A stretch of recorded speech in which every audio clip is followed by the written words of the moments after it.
So guys quickly फटाफट से अपने वीडियोस टर्न ऑन कर दीजिए। ओके गाइस, चलिए क्विकली स्टार्ट करते हैं। तो अभी तक हमने क्या करा है, बहुत सारे एडजस्टमेंट, 6-7 एडजस्टमेंट हमने सीख लिए हैं। और ये जो 6-7 एडजस्टमेंट हमने अब तक किए हैं, ये मोस्ट कॉमन और मोस्ट इंपॉर्टेंट एडजस्टमेंट है। मतलब इनमें से 2-3 एडजस्टमेंट्स तो आएंगे ही आएंगे, जिसमें से एक फिक्स असेट्स वाला एडजस्टमेंट तो जो है वो तो कंफर्म ही कंफर्म है। ठीक, सो अभी हम कोई नया एडजस्टमेंट नहीं कर रहे हैं आज। अब हम क्या करेंगे आज की क्लास में, ट्राई करेंगे कि हम दो क्वेश्चन सॉल्व करें जो एडजस्टमेंट हमने सीखे हैं, ताकि हमारी थोड़ी सी प्रैक्टिस हो जाए। सो आई होप तुम लोगों ने फॉर्मेट बना लिया होगा, और अगर नहीं बनाया तो बना लो। और आज मैं आपकी बुक से क्वेश्चन करवा रहा हूँ। हाउएवर मैं क्वेश्चन को आपकी स्क्रीन पर भी शो करूंगा, बट आप चाहें तो अपनी बुक ओपन कर सकते हैं। आपकी बुक में से हम लोग क्वेश्चन सॉल्व कर रहे हैं आज। So let me share with you the screen too. ठीक, तो आज हम क्या करेंगे, आपकी बुक में, जो टी एस अग्रवाल की आपकी बुक है, उसमें क्वेश्चन नंबर 42 दिया हुआ है, जो आपकी स्क्रीन पे सामने दिख रहा है। ये वाला क्वेश्चन आज हम सॉल्व करेंगे, और इसके बाद एक और क्वेश्चन आपकी ही बुक से सॉल्व करेंगे। तो अब तक जो भी क्वेश्चंस मैंने करवाए थे विथ एडजस्टमेंट, मैंने आपको कुछ एडजस्टमेंट सिखाया, और एक दूसरी बुक से हम क्वेश्चन सॉल्व कर रहे थे। सो मैंने सोचा आप let's try with your book also, क्योंकि अब हम इतने कैपेबल हो गए हैं कि ऑलमोस्ट काफी सारी चीजें हम लोग कर सकते हैं। सो मैं भी फॉर्मेट बना लेता हूँ अपने स्क्रीन पर। ठीक है, तो ये मेरा फॉर्मेट बन गया। अब मैं आपके साथ क्वेश्चन भी शेयर करता हूँ। तो अगर आपके पास बुक है तो ज्यादा बेटर है, अगर नहीं है तो फिर यहाँ से स्क्रीन से भी आप देखते जाना। किस किस के पास बुक नहीं है? सबके पास बुक है? Okay good. सो आपके बुक का क्वेश्चन नंबर 42 ओपन कर लीजिए। यहाँ पर मैं स्क्रीन भी शो कर देता हूँ आपको। क्वेश्चन नंबर 42 हम लोग सॉल्व करेंगे। सो एक बार क्विकली, जैसा कि हम हमेशा करते हैं, एक बार क्वेश्चन को गो थ्रू कर लेते हैं, देखते हैं हमें क्वेश्चन में दिया क्या क्या है। सो हम यहाँ पर आए तो हमें शेयर कैपिटल दिया हुआ है। शेयर कैपिटल का क्या करना है हमें पता है। रिजर्व एंड सरप्लस में हमें यहाँ पर एक नोट नंबर 1 दिया है। जरा एक बार क्विकली देख लें, नोट नंबर 1 में क्या क्या दिया हुआ है। एक ही चीज दी है, statement of P and L, मतलब कोई जनरल रिजर्व वगैरह नहीं दिया हुआ है हमें। उसके बाद आए तो फिर हमें क्या दिया हुआ है, डिबेंचर्स दिया हुआ है। 10% डिबेंचर दिया है, डिबेंचर्स का अमाउंट भी दिया हुआ है, और यहाँ पर ये परसेंटेज भी दिया हुआ है। ठीक, उसके बाद आ जाए तो करंट लायबिलिटीज के अंदर आ जाए। सो करंट लायबिलिटीज के अंदर अगर मैं आ जाऊं, तो मुझे यहाँ पर बैंक लोन दिया हुआ है। सो यहाँ पर मुझे 10% डिबेंचर के बाद यहाँ पर मुझे बैंक लोन भी दिया हुआ है, और बैंक लोन के साथ भी परसेंटेज दिया हुआ है। ये 10% किस चीज का होता है, इंटरेस्ट का। जो भी परसेंटेज दिया होता है वो अपना इंटरेस्ट का होता है। उसके नीचे देखें तो अपने पास ट्रेड पेबल्स दिया हुआ है। ट्रेड पेबल्स के बाद शॉर्ट टर्म प्रोविजन दिया है। शॉर्ट टर्म प्रोविजन में नोट नंबर 2 दिया हुआ है। नोट नंबर 2 में जरा आकर देखें तो हमें प्रोविजन फॉर टैक्स दिया हुआ है। और जब मैंने आपको बोला था कि प्रोविजन फॉर टैक्स दिया होता है, तो हम देखेंगे क्या कोई एडजस्टमेंट दिया हुआ है क्या हमें। सो नीचे अगर मैं देखूं तो मुझे क्वेश्चन नोट एडिशनल इंफॉर्मेशन में सेकंड वाली इंफॉर्मेशन इनकम टैक्स पेड दिख रहा है। तो ये इंफॉर्मेशन देखते ही मुझे क्या समझ में आ जाएगा कि मुझे मेरे वर्किंग नोट में प्रोविजन फॉर टैक्स का एक अकाउंट बनाना पड़ेगा। सो ये हमारा लाइबिलिटी साइड था। वापस एसेट साइड पर आ जाऊं। एसेट साइड पर मुझे क्या दिया हुआ है, प्रॉपर्टी प्लांट एंड इक्विपमेंट दिया हुआ है। इसमें कोई नोट नहीं दिया है, मतलब क्या, अब ये विदाउट एक्यूमुलेटेड डेप है, इसमें एक्यूमुलेटेड डेप का कोई रोल नहीं है। नीचे देखो कुछ एडिशनल इंफॉर्मेशन दी हुई है क्या? हाँ, क्या ये फर्स्ट वाली इंफॉर्मेशन दी हुई है, क्या इंफॉर्मेशन दी हुई है, depreciation is to be charge on plant and machinery. इसका मतलब जो मेरे प्रॉपर्टी प्लांट एंड इक्विपमेंट है, इसका भी मुझे अकाउंट बनाना पड़ेगा, क्योंकि एक एडिशनल इंफॉर्मेशन दी हुई है। सो यहाँ से मुझे क्या समझ में आया कि प्रोविजन फॉर टैक्स का अकाउंट भी बनेगा, प्रॉपर्टी प्लांट एंड इक्विपमेंट का भी अकाउंट बनेगा। फिर उसके नीचे आ जाऊं तो मुझे करंट इन्वेस्टमेंट दिया हुआ है। करंट इन्वेस्टमेंट के नीचे इन्वेंट्रीज दिया हुआ है। करंट इन्वेस्टमेंट क्या होता है? करंट इन्वेस्टमेंट सुनते ही हमारे दिमाग में कैश इक्विवेलेंट नाम की चीज आ जानी चाहिए। ठीक है, कैश इक्विवेलेंट। उसके बाद क्या दिया, इन्वेंट्रीज नॉर्मल करंट एसेट है, हंसना रोना करना है। Trade receivable normal current assets है, इसका भी हंसना रोना करना है। और फिर लास्ट में अपने को क्या दिया हुआ है, कैश एंड बैंक बैलेंस दिया हुआ है। कैश एंड बैंक बैलेंस दिया हुआ है, ये अपने आंसर का पार्ट होता है, ये भी कैश इक्विवेलेंट है। तो क्वेश्चन बहुत इजी सा है। आपकी प्रैक्टिस के लिए मैंने सोचा कि ये क्वेश्चन एक बार कर लेते हैं, थोड़ा सा लाइट फील होगा।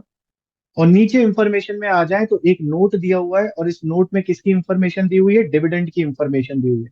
और आप देखोगे तो डिविडेंड भी अपने को दो दिए हुए हैं, एक ओपनिंग बैलेंस और एक क्लोजिंग बैलेंस। ना अभी तक क्वेश्चन में जो भी दिया है ना, ये सारे एडजस्टमेंट हम सीख चुके हैं, यस और नो?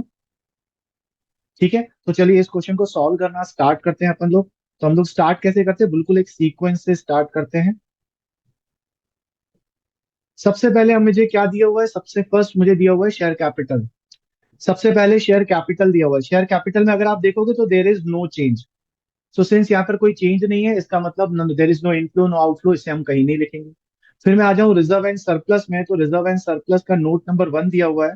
और नोट नंबर 1 में भी मुझे कोई जनरल रिजर्व नहीं दिया, कुछ भी नहीं दिया, सिर्फ प्रॉफिट एंड लॉस का बैलेंस दिया हुआ है। तो मैं क्या करूंगा, अपने वर्किंग नोट में आऊंगा।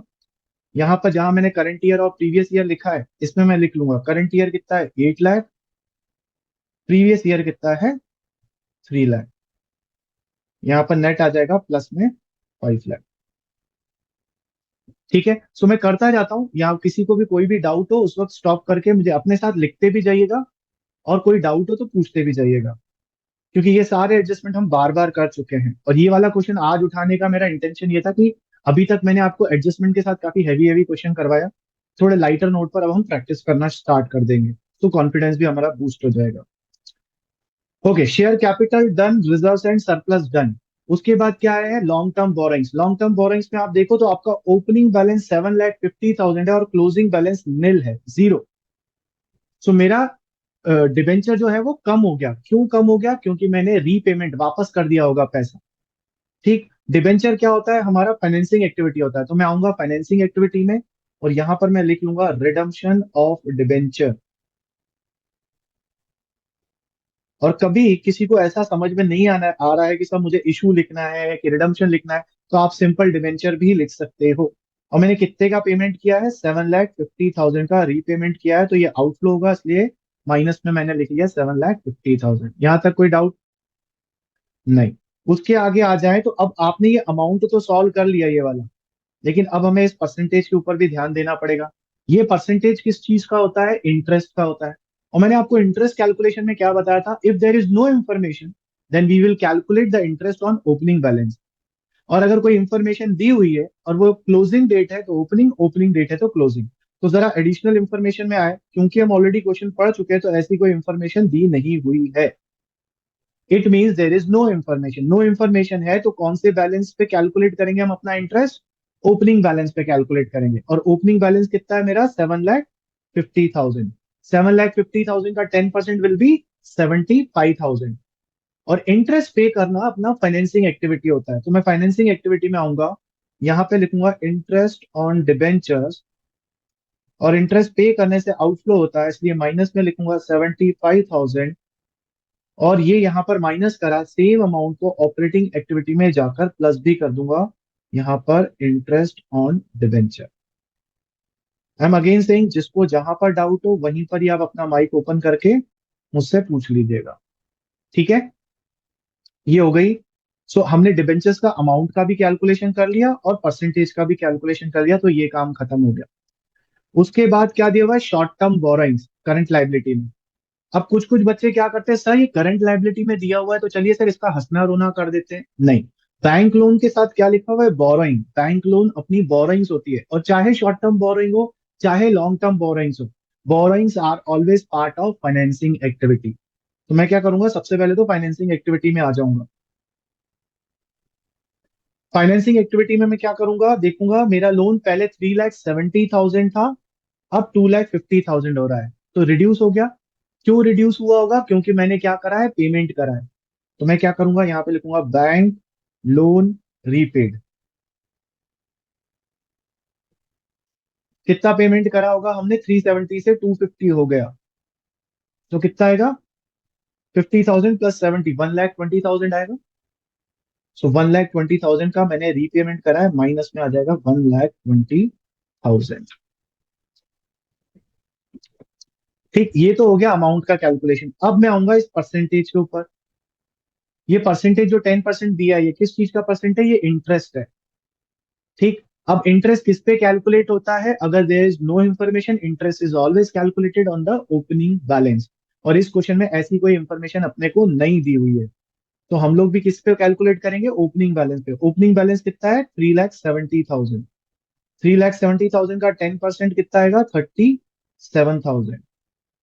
सो मैं 37,000 का इंटरेस्ट क्या करूंगा, इंटरेस्ट चाहे लॉन्ग टर्म हो चाहे शॉर्ट टर्म हो, it is always a financing activity. तो मैं यहां लिखूंगा इंटरेस्ट ऑन लोन,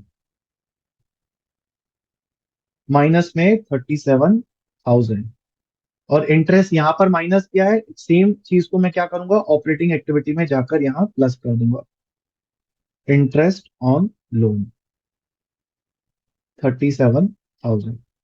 किसी को डाउट इसमें कुछ? बहुत बढ़िया। सो अब ये अपना हो गया। फिर आ जाए ट्रेड पेबल्स, दिया हुआ है। ट्रेड पेबल्स क्या होता है? नॉर्मल करंट लायबिलिटी है, इसका अपन क्या करते हैं, हंसना रोना करते हैं। और हंसना रोना कहां पर होता है? ये वर्किंग कैपिटल के नीचे। देखिए क्या हो रहा है, 4,60,000 ओपनिंग था, 9 लाख क्लोजिंग है, इट मीन्स इंक्रीज हुआ है। तो I will write here increase in trade payables. और फिर मैं मन में सोचूंगा, ओके ट्रेड पेबल्स इंक्रीज हो रहा है तो रोने की बात, लायबिलिटी है। लेकिन मैं क्या करूंगा, हंसूंगा, प्लस करूंगा। कितना इंक्रीज हो रहा है? 4,40,000। तो मैं प्लस कर दूंगा 4,40,000। ठीक है। तो ये अमूली समझ में आ रहा है? हर्ष समझ में आ रहा है? हाँ सर। गुड। ठीक। ओके, तो ये मेरा शॉर्ट टर्म बोरोइंग्स भी हो गया, मेरा ट्रेड पेबल्स भी हो गया। अब short term provision. Short term provision में नोट नंबर 2 दिया हुआ है। नोट नंबर 2 में हमें क्या दिया हुआ है? Provision for tax. एंड क्योंकि हम ऑलरेडी क्वेश्चन पढ़ चुके हैं, हमें पता है टैक्स का एक एडजस्टमेंट भी दिया हुआ है नीचे। सो मैं क्या करूंगा, मैं जाऊंगा वर्किंग नोट में, और यहां पर मैं प्रोविजन फॉर टैक्स का अकाउंट बना लूंगा, ledger account, provision for tax. और हमें पता है 4 लाइंस की जरूरत होती है, तो एक छोटू सा अकाउंट बना लेंगे। ये हमने अकाउंट बना लिया। और क्योंकि प्रोविजन लायबिलिटी होता है, इसलिए इसका ओपनिंग बैलेंस क्रेडिट साइड पे लिखूंगा, बाय ओपनिंग बैलेंस, और क्रेडिट साइड पे लिख लूंगा टू क्लोजिंग बैलेंस। देखूं ओपनिंग बैलेंस कितना दिया है, 120, तो यहाँ पे लिख लिया मैंने 1,20,000। और क्लोजिंग बैलेंस कितना दिया है, 1,50,000, तो मैंने यहाँ पे लिख लिया 1,50,000। यहाँ तक क्लियर? अब नीचे आए, एडजस्टमेंट देखें। एडजस्टमेंट में सर अपने को आपने ओपनिंग बैलेंस साइड क्यों लिखा? बेटा, क्योंकि प्रोविजन जो होता है वो अपनी लायबिलिटी होती है, और लायबिलिटी का हमेशा क्रेडिट बैलेंस होता है। जैसे अपन एसेट का अकाउंट बनाते हैं ना कभी, तो एसेट का हमेशा डेबिट बैलेंस होता है, इसलिए हम ओपनिंग बैलेंस डेबिट पे लिखते हैं, क्लोजिंग बैलेंस क्रेडिट पे। प्रोविजन एक लायबिलिटी होती है, लायबिलिटी का क्रेडिट बैलेंस होता है, इसलिए इसका ओपनिंग बैलेंस क्रेडिट पे और क्लोजिंग बैलेंस डेबिट पर। ठीक है। ठीक। उसके बाद तो हमें इंफॉर्मेशन क्या दी हुई है, income tax provided during the year. ये प्रोवाइडेड का मतलब क्या होता है? कोई बताएगा what is the meaning of this word provided? Income tax मिला है हमें। नहीं, मिला नहीं है। मैं, कोई और सर बताएगा? पे किया है। हाँ जी। सर किया है। पे किया है? हाँ। नहीं, पे भी नहीं किया। मैंने आपको क्या बताया था, जब भी आप टैक्स का एडजस्टमेंट करोगे ना, आपको दो चीजों की जरूरत होगी। एक आपको प्रोविजन की जरूरत है, और आपको एक टैक्स पेड की जरूरत है। तो ये प्रोवाइडेड वर्ड किसको डिनोट कर रहा है, प्रोविजन को डिनोट कर रहा है कि पेड को डिनोट कर रहा है? पेड। पेड को नहीं, प्रोविजन, नाम में ही प्रोवाइडेड होता प्रोविजन। है। प्रोवाइडेड मतलब प्रोविजन। सो ये इंफॉर्मेशन जो हमें इनकम टैक्स की दी है, ये टैक्स पेड नहीं है। ये क्या है? This is provision for tax. अगर यहाँ पे लिखा होता ना इनकम टैक्स पेड, तो हम उसको इनकम टैक्स पेड मानते। यहाँ पर क्या लिखा हुआ है, इनकम टैक्स प्रोवाइडेड, तो हमने प्रोवाइडेड मतलब प्रोविजन है। अच्छा कुशाग्र, मुझे बताओ कि इस प्रोविजन फॉर टैक्स के अकाउंट में हम प्रोविजन को कौन से साइड पर लिखते हैं? याद है टैक्स का एडजस्टमेंट? तुम चाहो तो देख भी सकते हो, बाकी लोग भी अपने कॉपी को पलट कर देख सकते हैं, इसलिए मैं बोलता हूँ क्लास में बैठने से पहले सारे एडजस्टमेंट्स क्रेडिट को एक साइड बार से। गो थ्रू करो। यस, क्रेडिट साइड पर। तो हम लोग क्या करेंगे, क्रेडिट साइड पे यहाँ पे लिख लेंगे बाय प्रोविजन फॉर टैक्स। कितना क्वेश्चन में दिया, 1,50,000। और मैंने आपको क्या बताया था, जो अमाउंट यहाँ पर आएगा ये प्रोविजन है, इसको इधर वर्किंग नोट में प्लस कर देंगे प्रोविजन फॉर टैक्स के नाम से, 1,50,000। ठीक है। अब क्या करेंगे, अब हम अपने इस अकाउंट को बैलेंस करेंगे, क्योंकि इसमें प्रोविजन फॉर टैक्स के अकाउंट में सिर्फ चार ही चीजें आती है और कुछ भी नहीं आता। सो हम लोग टोटल लगाए तो इस साइड का टोटल आ रहा है 2,70,000 क्रेडिट साइड का। डेबिट साइड पर भी 2,70,000 आना चाहिए था, लेकिन ये आ नहीं रहा है। बैलेंसिंग फिगर कितना आ रहा है, 1,20,000 आ रहा है। तो ये हमारा टू बैंक अकाउंट हो जाएगा, दैट मीन्स टैक्स पेड। ये अपना टैक्स पेड आ गया। और टैक्स पेड को हम क्या करते हैं, ऑपरेटिंग एक्टिविटी में जाकर माइनस करते हैं सबसे लास्ट आइटम। जैसे ये अपना ऑपरेटिंग एक्टिविटी है, वर्किंग कैपिटल होता है, इन्वेस्टिंग एक्टिविटी से जस्ट पहले यहाँ पर माइनस टैक्स पेड 1,20,000। ये समझ में आया? ठीक है, एक और बार रिपीट करना है क्या? ठीक है। सो मैंने क्या करा, मैंने अपने क्वेश्चन में देखा प्रोविजन फॉर टैक्स दिया हुआ है, और फिर मैं क्वेश्चन रीड कर चुका था, तो मुझे पता था कि इसके अंदर एक एडिशनल इंफॉर्मेशन भी दी हुई है। तो जैसे ही एडिशनल इंफॉर्मेशन आएगी, मुझे क्या करना पड़ेगा, प्रोविजन फॉर टैक्स का अकाउंट बनाना पड़ेगा। तो मैं गया वर्किंग नोट में, और वर्किंग नोट में मैंने अपना प्रोविजन फॉर टैक्स का अकाउंट बनाना स्टार्ट कर दिया। ना प्रोविजन फॉर टैक्स हमारा लायबिलिटी होता है, इसलिए उसका ओपनिंग बैलेंस लिखा मैंने क्रेडिट साइड पर। और ओपनिंग बैलेंस क्रेडिट साइड है, तो क्लोजिंग बैलेंस हमेशा डेबिट साइड पर होगा। ये अपने को क्वेश्चन में दिया होता, this one is opening balance, this one is closing balance. ये मैंने लिख लिया। फिर मैं गया अपनी एडिशनल इंफॉर्मेशन में। तो एडिशनल इंफॉर्मेशन नंबर 2 क्या बोल रहा है, इनकम टैक्स प्रोवाइडेड। प्रोवाइडेड मतलब आपने प्रोविजन क्रिएट करा है 1,50,000 का। तो प्रोविजन को हम लोग किस साइड लिखते हैं, क्रेडिट साइड पे लिखते हैं, क्योंकि प्रोविजन बनाना लाइबिलिटी का आइटम होता है, इसलिए क्रेडिट साइड पे लिख दिया 1,50,000। और ये प्रोविजन क्रिएट करना is a non cash item, क्योंकि हमने प्रोविजन क्रिएट करा है, ना कैश आया ना कैश गया है। इसलिए हमने क्या करा, इसे वर्किंग नोट वन में, ऑपरेटिंग एक्टिविटी में से प्लस करना होता है, कहां पर, वर्किंग नोट वन में। तो मैंने यहां पर आकर इसको प्लस कर दिया। फिर मैंने क्या किया, ये जो मैंने अकाउंट बनाया था इसको मैं बैलेंस करने गया। क्रेडिट साइड का टोटल 2,70,000 आ रहा था, डेबिट साइड का भी इतना आना चाहिए था पर आ नहीं रहा था, तो बैलेंसिंग फिगर बचा मेरा 1,20,000। ये क्या कहलाएगा, हमें दो इंफॉर्मेशन की जरूरत होती है, एक प्रोविजन फॉर टैक्स की और एक टैक्स पेड की।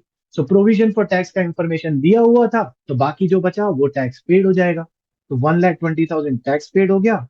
और टैक्स पेड को माइनस करने की जगह क्या थी, आपका जो ऑपरेटिंग एक्टिविटी होता है उसका सबसे लास्ट आइटम ईयर। ये समझ में आया? ठीक है। सो इस तरीके से हम वापस ऊपर आ जाएं क्वेश्चन में। सो हमारा शॉर्ट टर्म प्रोविजन भी हो गया। एक बार देख लो लाइबिलिटी साइड में हमने जो जो आइटम्स करे उनमें से किसी में भी आपको कोई भी डाउट? नहीं। चलो आगे बढ़े। आगे बढ़े तो एसेट साइड पर आ जाए। एसेट साइड पर आ जाए तो अपने को क्या दिया हुआ है, property plant and equipment, plant and machinery दिया हुआ है। और क्योंकि हम क्वेश्चन ऑलरेडी रीड कर चुके हैं, क्योंकि हम क्वेश्चन ऑलरेडी रीड कर चुके हैं, हमें पता है प्लांट एंड मशीनरी से रिलेटेड रिलेटेड एक एडजस्टमेंट दिया हुआ है। तो हम क्या करेंगे, अकाउंट बनाएंगे। जब भी हमें कोई एडिशनल इंफॉर्मेशन दी होती है तो हम अकाउंट बनाएंगे। और अब अपना प्लांट एंड मशीनरी का अकाउंट कौन सा बनेगा, विदाउट एक्यूमुलेटेड डेप्थ, क्योंकि क्वेश्चन में एक्यूमुलेटेड डेप्थ नहीं दिया हुआ है। सो हमने जस्ट लास्ट क्लास में सीखा था। मैं यहाँ पे अकाउंट बनाऊंगा plant and machinery.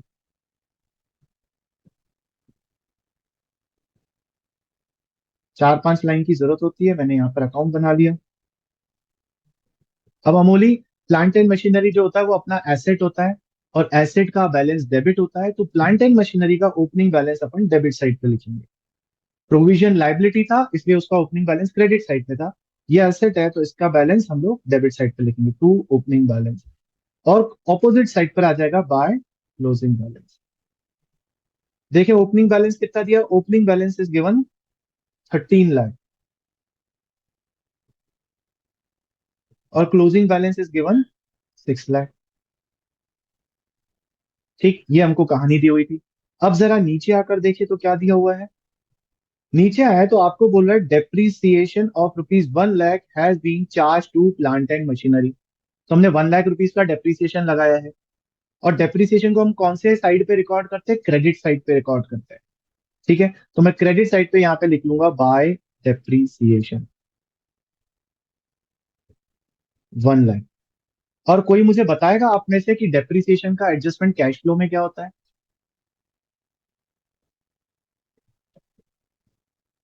Non operating expense में ऐड कर देते वेरी हैं। गुड, ये non operating non cash expense में, तो डेप्रिसिएशन नॉन ऑपरेटिंग नहीं है, नॉन कैश है कॉन्सेप्चुअली। बट हाँ, उसकी जगह वही है, वो जो अपन नॉन ऑपरेटिंग नॉन कैश लिखते हैं, यहां पर आकर हम लोग प्लस कर देंगे depreciation 1 lakh rupees. Sir financial activity से माइनस भी तो करते हैं वो। डेप्रिसिएशन को कौन से जमाने में किया था हमने? सर मैंने शायद गलती से लिख दिया होगा कल। हाँ, डेप्रिसिएशन। बेटा सिंपल सी बात याद रखो, depreciation is related to your asset. तो वो फाइनेंसिंग में आ ही नहीं सकता। फाइनेंसिंग में सिर्फ वही चीजें आती हैं जो कैपिटल और लोन से रिलेटेड रहती हैं। एसेट से रिलेटेड सारी चीजें या तो ऑपरेटिंग में आएंगी या तो इन्वेस्टिंग में आएंगी। ठीक है। सो ऐसे भी आप याद रख सकते हो कौन सी चीज किससे रिलेटेड है। डन। तो ये हमारा हो गया। अब अगर आप जरा ध्यान से देखो अपना ये जो अकाउंट आप बना रहे थे प्लांट एंड मशीनरी का, इससे रिलेटेड और कोई एडिशनल इंफॉर्मेशन मुझे नहीं दी है। अब मैं अगर टोटलिंग करने जाऊं तो मेरा टोटल इस बार डेबिट साइड का बड़ा आ रहा है और क्रेडिट साइड का छोटा आ रहा है। अब तक अपन ने जितने भी क्वेश्चन करे थे क्रेडिट साइड बड़ा आता था, डेबिट साइड छोटा आता था। इस बार थोड़ा सा उल्टा हो गया। तो अब मैं देखूं मेरा बैलेंसिंग फिगर कितना आ रहा है। ये 7 लाख है और 13 लाख, 6 लाख का यहाँ पर बैलेंसिंग फिगर बच रहा है। कोई बता सकता है ये 6 लाख क्या होगा? What will be this sale missing of figure? Machine. Yes, perfectly. Sale of machine. Credit side पे दो ही चीजें आती हैं, या तो डेप्रिसिएशन आएगा या तो सेल आएगा। अब क्वेश्चन में डेप्रिसिएशन तो दिया हुआ है तो दोबारा तो डेप्रिसिएशन हो नहीं सकता, तो बचा क्या? Sale of machine by bank account. Very good. तो हमने क्या करा है? 6 लाख रुपीज का सेल करा है। और सेल करने से क्या होता है? कैश का इनफ्लो होता है। तो मैं जाऊंगा इन्वेस्टिंग एक्टिविटी में, तो यहां पर मैं लिखूंगा सेल ऑफ मशीन। कितना लिख लेंगे हम लोग? 6 लाख। ठीक। फिर आप बोलोगे, अगर आपको ध्यान होगा तो आप बोलोगे सर आपने हमको बताया था कि अगर मशीन को सेल करते हैं तो प्रॉफिट या लॉस होता है। अब इधर कैसे निकालेंगे? तो यहाँ पर नो प्रॉफिट नो लॉस है। क्यों? क्योंकि इस मशीन की वैल्यू हमें गिवन ही नहीं है कि इस मशीन का वैल्यू कितना था। तो हम अज्यूम कर रहे हैं कि ये 6 लाख रुपए की मशीन थी और 6 लाख रुपए पे ही हमने सेल कर दिया। That's why there is no profit no loss. ठीक है, ये समझ में आया? ठीक। तो इस तरीके से मेरा प्लांट एंड मशीनरी का अकाउंट भी पूरा टोटल बैलेंस हो चुका है। अब मैं वापस अपनी बैलेंस शीट पे आऊं। सो ये प्रॉपर्टी प्लांट एंड इक्विपमेंट का जो एडजस्टमेंट था, ये सब क्लियर हो गया सबको? एक बार इस स्थिति से आगे निकल जाते हैं ना, फिर क्वेश्चन सिंपल हो जाता है। यहां तक क्लियर? चलिए अब आ जाए करंट एसेट्स में। So current investment cash equivalent का पार्ट होता है और कैश इक्विवेलेंट अपना आंसर का पार्ट होता है, इसलिए इसको अभी हम कुछ नहीं करेंगे। फिर क्या दिया हुआ है? इन्वेंट्रीज दिया है। इन्वेंट्रीज का हम लोग क्या करते हैं? हंसना रोना करते हैं। तो इन्वेंट्रीज क्या हो रही है? इंक्रीज हो रही है। तो मैं जाऊंगा अपना ऑपरेटिंग एक्टिविटी में, यहां पे लिखूंगा इंक्रीज इन इन्वेंट्री।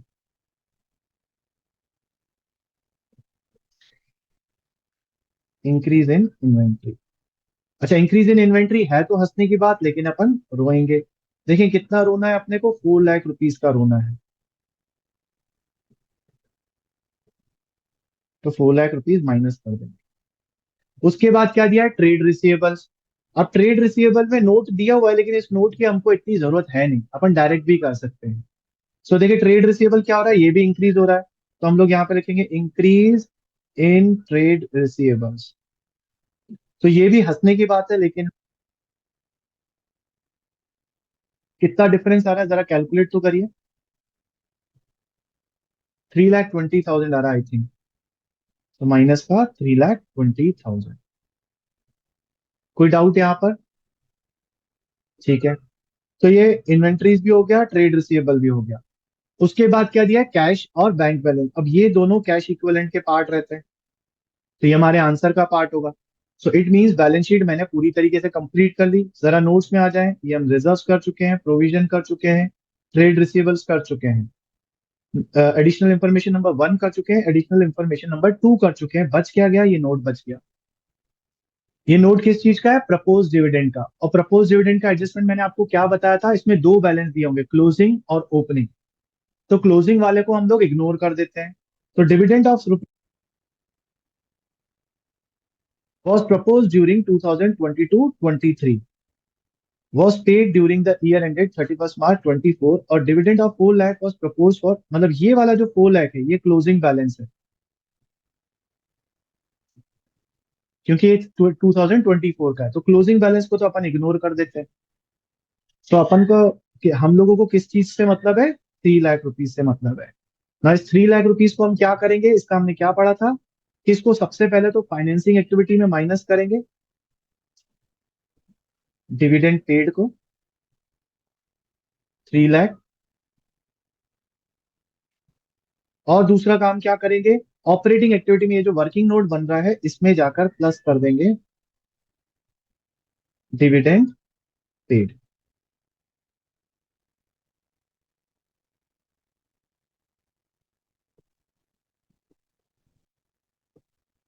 ये समझ में आया?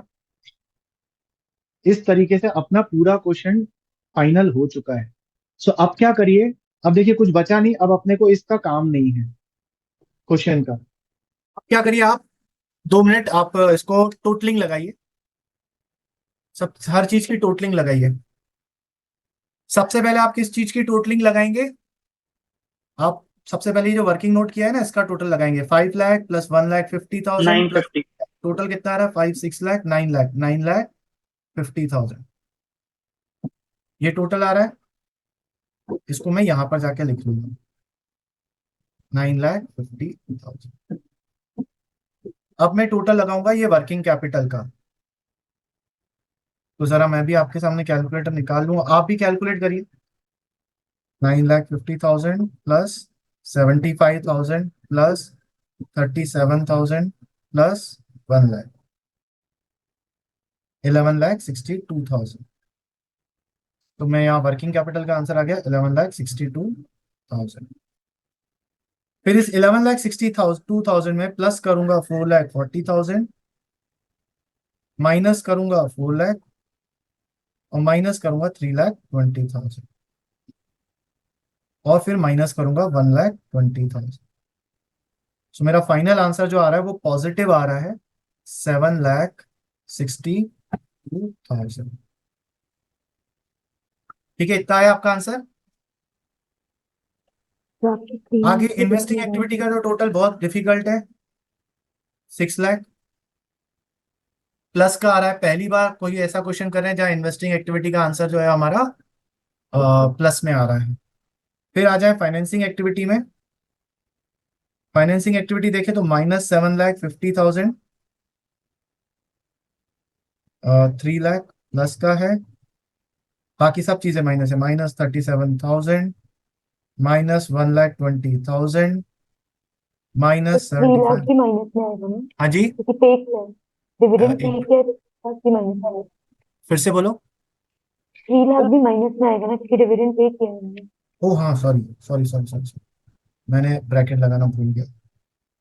सो 3 लाख तो सारी चीजें माइनस में, तो सब प्लस हो जाएंगे, बस साइन माइनस करेगा। 7,50,000 plus 75,000 plus 1,20,000 plus 37,000 plus 3 lakh, 12,82,000। तो मैं यहाँ लिख लूंगा 12,82।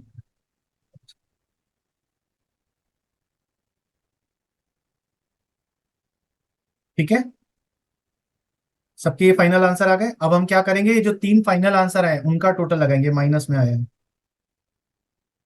सो 12,82,000 और ये इन्वेस्टिंग एक्टिविटी प्लस में आ रहा है तो माइनस हो जाएगा 6 लाख, और ये भी प्लस में आ रहा है 7,62,000। सो अगर आप फाइनल आंसर कैलकुलेट करिए, देखिए आपका क्या फाइनल आंसर नेगेटिव में -80,000 आ रहा है, -80,000 आ रहा है क्या? सो ये माइनस में आंसर आ रहा है, तो मैं इसको क्या लिखूंगा, net outflow for the year.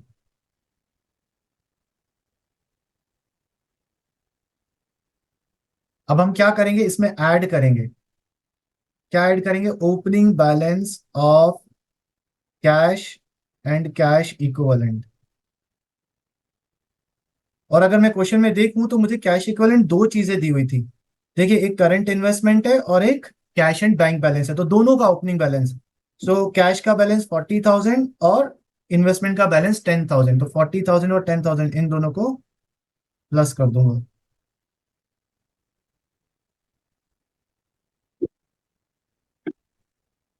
मेरा कैलकुलेशन सही है क्या? मुझे पता नहीं क्यों ऐसा लग रहा है मेरे कैलकुलेशन में कुछ गड़बड़ है। तो 80,000 में वो प्लस का आ रहा है। प्लस का आ रहा है, ठीक है, अब हम क्रॉस चेक कर ही रहे हैं तो कर लेते हैं। सो 762 ये सही आया है। 6 लाख का तो कैलकुलेशन ठीक है ही है। और अ, हम लोग एक बार कैलकुलेट कर लेते हैं। तो 7,62,000 था, प्लस 6 लाख था, माइनस 12,82,000 है। ओके, पॉजिटिव 80,000 आ रहा है, तो ये मैंने मिस्टेक कर दी थी। पॉजिटिव 80,000,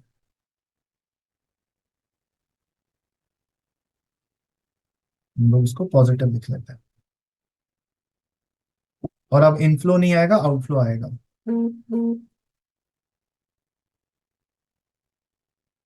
ठीक। अब हम क्या करेंगे, इसमें 50,000 को प्लस कर देंगे, जो हमारा opening balance of cash and cash equivalent है। तो यहाँ पर आंसर कितना आ रहा है? As per my calculation it is 1,30,000।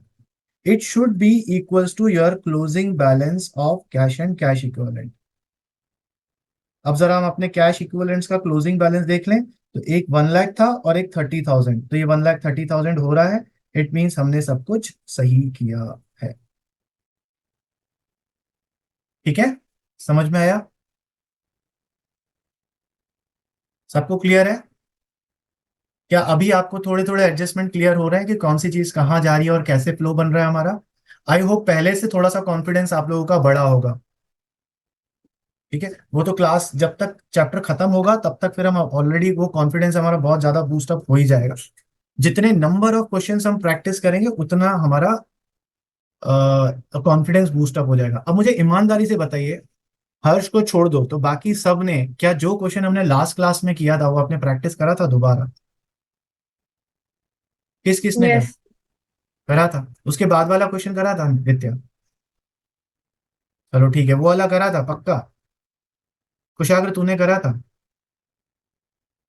Nehal? इससे 51 किया था। हाँ जी। इससे 51 किया था। अच्छा, वो वाला नहीं, उसके बाद वाला किया था, आंसर आ गया था उसका? उसके बाद वाला नहीं, वही वाला था। अच्छा, और अमोली तूने किया था? नहीं किया था, कोई बात नहीं। देखिए सर जो आपने फ्राइडे को करवाया था वो वाला मैंने ट्राई किया था। नहीं, एक कल की क्लास में भी हमने एक क्वेश्चन किया था ना, काफी बड़ा सा। वो अगर आप डे बाय डे नहीं चलोगे ना, आपको आएगा और आपको वो सेटिस्फेक्शन भी नहीं मिलेगा। फिर जो आप इतनी मेहनत कर रहे हो ना। देखिए, मैं आपको एक चीज बताता हूँ, ऑनलाइन क्लास अटेंड करना, और वो भी अटेंटिवली, ये अपने आप में एक बहुत बड़ी बात होती है। क्योंकि मैंने भी करे हैं, मैंने भी सीए फाइनल के कुछ चीजें ऑनलाइन ही करी, और उस टाइम तो ऑनलाइन इतना ट्रेंड में भी नहीं था। आई नो हाउ मच अपने आप को कितना बता के रखना पड़ता है, अपने आप को मनाना पड़ता है, भैया मुझे स्क्रीन के सामने बैठ के सामने वाले से समझना है। और ये तो मैं हूं जो आपसे कन्वर्सेशन के साथ क्लास करता हूँ और एक एक चीज यहाँ पे सॉल्व करके इस तरीके से बताता हूँ जैसे बोर्ड पे करते हैं। जो प्रोफेशनल क्लासेस में ऑनलाइन क्लासेस होती है ना, वो ऐसी भी नहीं होती, वहाँ वन वे कन्वर्सेशन चल रहा होता है, रिकॉर्डेड क्लासेस होती है। बहुत कम लाइव क्लासेस होती है जो इतना इंटरेक्शन करते हैं। तो अगर आप मेहनत करें, I am saying if you are doing that much of hard work, उसको वेस्ट क्यों कर रहे हो भाई? करना क्या है, जो क्लास में करा वही तो चीज हमको रिपीट करनी है ना। यस और नो? अगर नहीं करोगे तो बेटा तुम्हारा ही नुकसान है। मैं आपको एक चीज 10 बार बता दूंगा, लेकिन 10 बार बताने के बाद भी अगर आप खुद से प्रैक्टिस नहीं करोगे तो उसका कोई बेनिफिट नहीं है। और अगर आप खुद से प्रैक्टिस कर रहे हो तो एक क्लास ही सफिशिएंट है पढ़ने के लिए। समझ में आया मेरी बात? तो मैं बार बार बोल रहा हूँ, करना नहीं करना आपके हाथ में। अभी जो क्वेश्चन करा ये समझ में आया? सबने नोट डाउन कर लिया? सबके पास आंसर है? ओके, तो एक क्वेश्चन अभी खुद करेंगे कि होमवर्क दूं, जैसा बोलो। अभी क्लास में लाइव करोगे कि सर होमवर्क अभी दूं? कर लेते हैं सर। अभी अभी सर अभी कर लेते होमवर्क। और होमवर्क। सर आप भी कैसे होमवर्क क्वेश्चंस दे दो। पूछते हैं? ठीक है, होमवर्क दे देते हैं, बट उसको अटेंटिवली करिएगा, ठीक है? एक मिनट मैं देख लूं कौन सा क्वेश्चन आप कर पाएंगे। परफेक्ट, ये वाला क्वेश्चन एक बार देख लीजिए, आपकी बुक का क्वेश्चन नंबर 41। ठीक है, 41 नहीं, 43, सॉरी 43, ये जो मेरी स्क्रीन पे दिख रहा है। अब इसमें कुछ चीजें हैं जो मैं आपको एक्सप्लेन कर देता हूं ताकि आप क्वेश्चन सॉल्व करते हो तो उन चीजों का ध्यान रखें। So please pay your attention here. Share capital में कुछ बताने वाली बात नहीं है। रिजर्व एंड सरप्लस में नोट नंबर 1 दिया हुआ है, नीचे नोट नंबर 1 में आए तो जनरल रिजर्व दिया हुआ है और नॉर्मल P&L दिया है, इसमें भी कुछ बताने वाली अलग से बात नहीं है। फिर लॉन्ग टर्म बोरिंग्स आए तो लॉन्ग टर्म बोरिंग्स में भी कुछ अलग से बताने वाली बात नहीं है। अच्छी बात क्या है, इसमें कोई इंटरेस्ट नहीं दिया हुआ है परसेंटेज वगैरह का, तो वो टेंशन खत्म। फिर करंट लायबिलिटीज में आए तो ट्रेड पेबल्स दिया है, हंसना रोना करना है। फिर ये जो स्क्रीन पे मैं आपको क्वेश्चन दिखा रहा हूँ इसमें ये कट किया हुआ है शॉर्ट टर्म प्रोविजन, आपको कट नहीं करना है क्योंकि हम प्रोविजन का एडजस्टमेंट कर चुके हैं। सो शॉर्ट टर्म प्रोविजन में नोट नंबर 3 दिया हुआ है और नोट नंबर 3 में आए तो हमको प्रोविजन फॉर टैक्स दिया हुआ है। ठीक, प्रोविजन फॉर टैक्स दिया हुआ है। और जब भी प्रोविजन फॉर टैक्स हमें दिखेगा तो हमें देखना है क्या टैक्स से रिलेटेड कोई एडजस्टमेंट तो नहीं दिया है। सो मैं एडिशनल इंफॉर्मेशन में आऊं तो मुझे यहां पर टैक्स से रिलेटेड एक इंफॉर्मेशन दी हुई है पॉइंट नंबर 4 में, इसका मतलब मुझे प्रोविजन फॉर टैक्स का अकाउंट बनाना पड़ेगा। ठीक, उसके बाद मैं वापस ऊपर आऊं, एसेट्स में आऊं, एसेट्स में प्रॉपर्टी प्लांट एंड इक्विपमेंट दिया हुआ है, नोट नंबर 4 दिया हुआ है। नोट नंबर 4 में आऊं तो मुझे दिया हुआ है लैंड एंड बिल्डिंग और प्लांट। ठीक, अब अगर मैं ध्यान से देखूं तो जब भी हमें कोई ये लॉन्ग टर्म एसेट दिया होता है तो हम देखते हैं कोई एडिशनल इंफॉर्मेशन तो नहीं दिए। एडिशनल इंफॉर्मेशन किसका दिया है, डेप्रिसिएशन, ये वाला एडजस्टमेंट देखिए, फर्स्ट वाला एडजस्टमेंट अपनी बुक में, depreciation of ₹10,000 and 20,000 is charge on plant and land and building respectively. मतलब ये वाला प्लांट का डेप्रिसिएशन है 10,000 और 20,000 हमारा लैंड एंड बिल्डिंग का डेप्रिसिएशन है। तो इसका मतलब क्या है, अब आपका एक छोटा सा प्लांट का भी अकाउंट बनेगा और अब आपका लैंड एंड बिल्डिंग का भी अकाउंट बनेगा। ठीक है, उसके बाद आ जाऊं तो मुझे गुडविल दिया है, गुडविल का एडजस्टमेंट मैं ऑलरेडी आपको बता चुका हूं तो इसमें कुछ सेपरेट करने की जरूरत नहीं है। सो गुडविल दिया हुआ है, गुडविल में कोई गुडविल का एडजस्टमेंट हम सीख चुके हैं, इंक्रीज या डिक्रीज, तो यहाँ डिक्रीज हो रहा है। उसके बाद आए करंट एसेट्स दिया है, करंट एसेट्स में नॉर्मल हंसना रोना है, ट्रेड रिसीवेबल नॉर्मल हंसना रोना है, फिर कैश एंड बैक ये हमारा आंसर होता है। सो ये सारी चीजें हैं। अब जरा एडिशनल इंफॉर्मेशन में आ जाइए। एडिशनल इंफॉर्मेशन में फर्स्ट वाली इंफॉर्मेशन की बात हम कर चुके हैं, फोर्थ वाली इंफॉर्मेशन की बात हम कर चुके हैं। जो थर्ड वाली इंफॉर्मेशन है ना, इसको आप कट कर दीजिए। आप अज्यूम करिए कि ये थर्ड वाली इंफॉर्मेशन आपको क्वेश्चन में दी ही नहीं हुई है। ठीक है, तो विदाउट इसके आप ये क्वेश्चन सॉल्व करेंगे, आपका आंसर परफेक्ट आएगा। उसके बाद आ जाए additional information number 2। Additional information number 2 में हमें क्या दिया हुआ है, इंटरिम डिविडेंड। सो डिविडेंड का एडजस्टमेंट मैंने आपको करवाया है। उसमें हमें क्या करना होता है, ओपनिंग बैलेंस को, क्लोजिंग बैलेंस को इग्नोर करना होता है। यहां पर दिया ही एक ही बैलेंस है अपने को, तो इसी को ही क्लोजिंग बैलेंस मानकर, जो हम एडजस्टमेंट ओपनिंग बैलेंस मानकर ऑपरेटिंग में प्लस और फाइनेंसिंग में माइनस नॉर्मल। ठीक है, क्योंकि अमाउंट ही एक ही दिया है, बस उसी का एडजस्टमेंट करेंगे, अब इग्नोर किसी चीज को नहीं करेंगे। ठीक, तो ये मैंने आपको कुछ थोड़ा सा ब्रीफ डिस्क्रिप्शन दे दिया क्वेश्चन के बारे में। Try to solve it. I am 100% sure कि आप में से 3-4 बच्चों का तो आराम से क्वेश्चन सॉल्व हो जाएगा। वैसे मैं उम्मीद कर रहा हूं सबका हो जाएगा, लेकिन फिर भी अगर आपने लास्ट वाला क्वेश्चन ध्यान से सुना है तो आपसे जरूर ये क्वेश्चन बन जाएगा। ठीक है, ठीक, तो इस क्वेश्चन को सॉल्व करेंगे और सॉल्व करके आप मुझे ना, हमारा जो ग्रुप बना हुआ है वहां पर आप अपना सॉल्यूशन मुझे भेजेंगे। अगर आपको कॉन्फिडेंस है तो ग्रुप पे भेज दीजिए, नहीं तो इंडिविजुअली भेज दीजिएगा मुझे मेरे पर्सनल सिग्नल वाले ऐप पर। ठीक है, तो आई विल चेक इट और फिर हम लोग नेक्स्ट क्लास में उसी इसके आंसर को डिस्कस करेंगे और एक और क्वेश्चन करेंगे। ठीक है, अब आज की क्लास में किसी को कोई डाउट? यस गित्या बोलो। नेहल तो परमिशन नहीं। मेरे डाउट था, हाँ गित्या क्या बोल रहे हो? एक डाउट था। जो अपना मतलब मेरे को अभी भी शेयर कैपिटल को लेकर डाउट है, जो इक्विटी शेयर कैपिटल आता है, हम्म, मैं क्या करते हैं उसका? बेटा शेयर कैपिटल तो सबसे सिंपल है। अगर आपका share capital equity share capital हो या प्रेफरेंस शेयर कैपिटल हो, अगर वो इंक्रीज हो रही है, तुम ऐसे सोचो, नॉर्मल तुम्हारा एक बिजनेस है, तुम्हारे बिजनेस की अगर कैपिटल इंक्रीज हो रही है तो तुम्हारे बिजनेस में पैसा आया है कि गया है? आया है। सिंपल। सो अगर मेरा इक्विटी शेयर कैपिटल इंक्रीज हो रहा है, इट मींस मेरे बिजनेस में लोगों ने पैसा लगाया है, मैंने उनको शेयर्स इशू करे उसके बदले। So when share capital increases, it is called as issue of shares. Issue of share capital. I have given them shares, they have given me the money. So it is inflow of cash. इसलिए हम क्या करते हैं, उसे financing activity में plus करते हैं. ठीक है. और कोई डाउट? बस यही था. अगर आप कैश फ्लो में एक्सपर्ट होना चाहते हो ना, तो जितने भी एडजस्टमेंट मैं आपको करवा रहा हूँ ना, एवरी डे इसको रिवाइज करते रहो. एवरी डे एक बार सिर्फ देख लो, डेडिकेशन दे दो कि मैं हर रोज 15, you need 15 minute to revise the adjustment.